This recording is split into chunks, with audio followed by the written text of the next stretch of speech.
마은영 후보가 과거에 지하혁명조직인민노련에서 사상교육을 담당했던 분입니다. 그러니까 네. 북한의 어떤 사회주의 혁명 이런 거를 우리나라에서도 남한 정부에서도 실현하자라는 그런 행동대장 역할을 했던 교육 담당 책임자였습니다.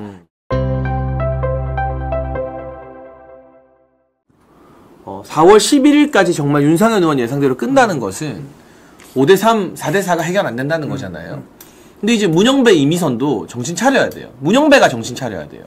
선고 기일 지정은 문영배의 권한이라고 하더라고요. 주심이 정영식 재판관이라도.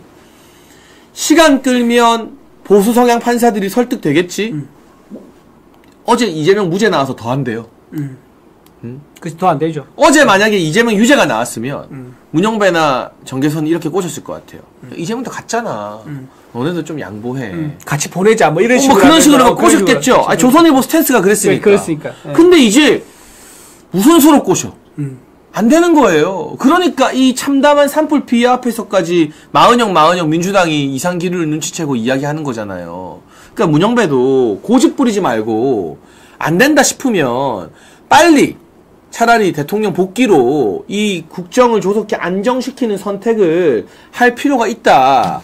네. 마은영 후보에 잠깐만 하나 더 말씀드리면은 마은영 후보를 임명하지 않는 이유가 있습니다. 마은영 후보가 과거에 지하혁명조직인민노련에서 사상교육을 담당했던 분입니다. 그러니까 네.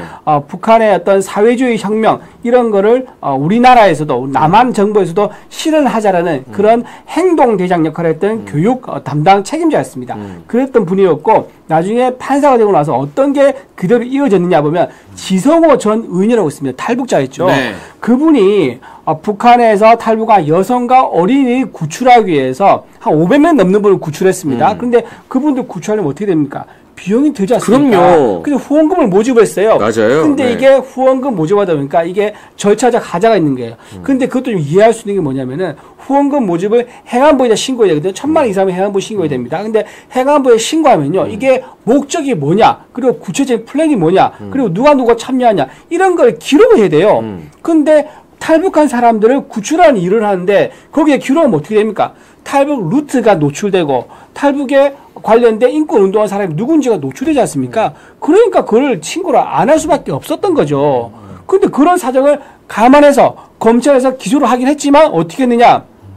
벌금을 500만 원밖에 구형 안 한 거예요. 굉장히 여러 가지 정상 참작할 게 많으니까. 그때 마은혁 재판관이 어떻게 판결한지 아십니까? 그거를 4배나 뻥튀기 해가지고요. 2천만 원을 선고해버린 거예요. 그러니까 검찰에서 봐도 이거는 실정법 위반이 맞지만 취지가 워낙 민감하고 또 보안이 요구되고 북한 인권을 위한 거기 때문에 500만 원 구형했는데 그거를 2천만 원 올렸다? 그게 무슨 의미겠습니까? 북한 정권에 대해서 어떤 그 이롭지 않은 것에 대해서는 내가 가만히 있지 않겠어. 라고 하면서 벌금에 올렸다밖에 볼 수 없는 거예요. 이런 식으로 북한의 어떤 굉장히 경도되어 있는 이런 판사란 말이에요. 근데 그런 판사를 헌재에 앉힌다고요? 대통령이, 누구 대통령이 되든 간에 그런 분이 헌재에 앉히는 거? 그러면 이거는 역사의 죄가 될 수밖에 없는 그런 상황이다. 따라서 대통령도 임명할 수 없는 거고 권한대행도 임명할 수 없는 상황인 거예요.